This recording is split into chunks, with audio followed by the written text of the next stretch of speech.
Alright, so the other day I made a video of Void builds for Witch Queen. Those builds were safe and assumed nothing about Void 3.0. With this video, we're doing some theory crafting. As always, my priority will be to find a way to use the class to generate charges of light, to use those charges of light for protective light, and to use those methods to complement the class. These are the real Void 3.0 builds. To make these builds, we're going to use information from the TWAB from August 26th, 2021. I got a build for each class that should be pretty good in Void 3.0. So without further ado, on to the builds. Let's start with Titan. As before, I don't want to waste your time, so here's everything you need.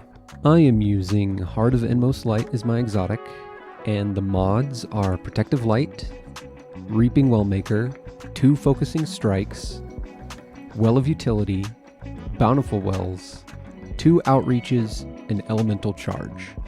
Okay, why am I building this way? Well, what do we know about Titan in Void 3.0? We know they are getting a new ranged melee, a shield toss that, when it hits something, will give the Titan overshield. We know that they are getting an aspect called Overwatch. This allows the Titan to cast a Void-empowered barricade, which heals the Titan and their allies. This barricade will also have regenerative properties for the Titan and their allies as long as they are behind it.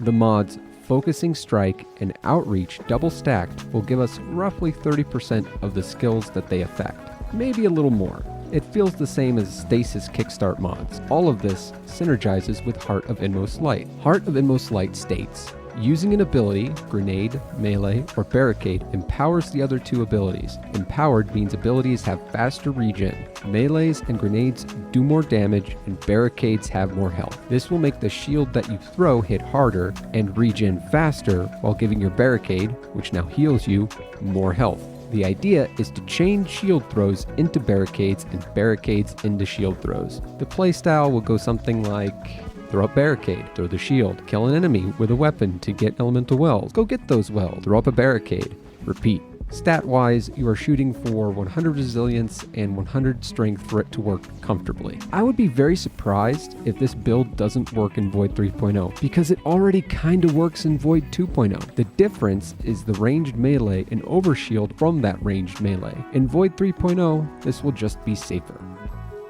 On to the Hunter. Here's everything you need.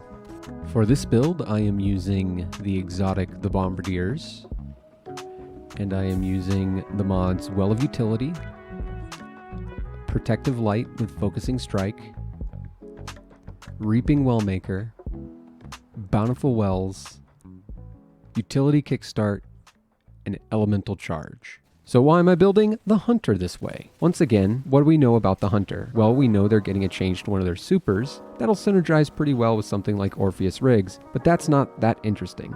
What's more interesting is this new aspect called Stylish Executioner. Basically, if you defeat a weakened, suppressed, or volatile target, you get invisibility and true sight. Oh look, if you're on the Void subclass, Bombardiers will suppress a target. This one is really simple. Dodging suppresses the target with a bomb, we clean up with our weapon to get wells, become invisible, and get wall hacks. The wells give us our class ability and charge with light so we can do it all over again. Now, there are a couple of foreseeable pitfalls with this build. First, in low-level activities, the bomb from the Bombardiers will kill red bars in one shot. That's not bad on the surface, but if it kills them without suppressing them, then you aren't going to be able to use Stylish Executioner. Well, you may not be able to use it at least. But if you're in low-level content, it probably doesn't matter that you can't use Stylish Executioner. Second, if the aspect requires a finisher and not a regular weapon kill, then it just won't be usable in certain scenarios. Finally, the Warlock. Here's everything you need. For this build, I am using a weapon with Wellspring, so like this High Albedo, or Servant Leader, or Friction Fire, or something like this Stochastic Variable, or Vouchsafe, or even this Imperial Needle. Or I can use the Traveler's Chosen. And for my armor, I am using the Stag as my exotic, and I'm using the mods Reaping Wellmaker, Focusing Strike, Well of Utility, Protective Light, Bountiful Wells, Outreach, and Elemental Charge.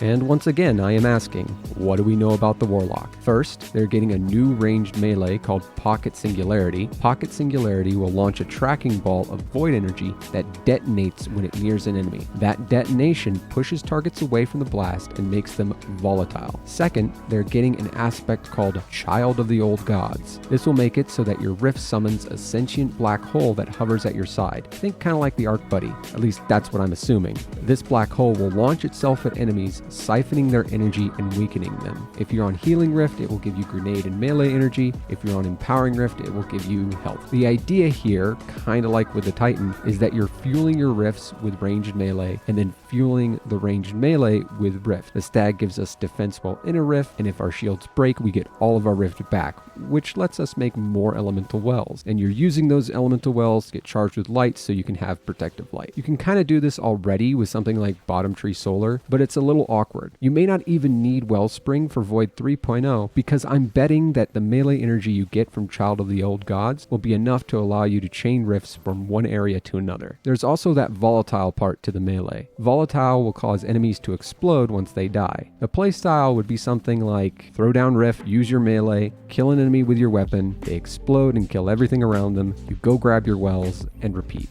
Obviously, you want 100 recovery bare minimum, but you also want as much strength as possible. Preferably, you'll get that to 100 too. The potential pitfalls are whether or not Pocket Singularity has a longer cooldown than other melee, or if Aspect of the Gods doesn't siphon enough melee energy to make the build viable. Personally, I think it's already viable, but you know. Now the main question with any of these builds is probably, are they in-game viable? Honestly, I think they will be. The changes to Barricade will make Titans more effective in the neutral in PvE, and if you compare this aspect with Bubble Super, then you're golden. Hunters and Viz makes them very desirable in PvE activities, and their super is an excellent debuff. For Warlock, I think for group PvE activities, you're still probably going to be relegated to Well of Radiance, but this is certainly viable for solo content or when you're in a group that already has a Well of Radiance Warlock. So yeah, those are the 3 Void builds that I am personally going into Witch Queen with. One thing I'd recommend is finding some way to grind out Artifice Armor for your class item and gauntlets. Artifice Armor will let you use artifact mods and double up on those ability regen mods.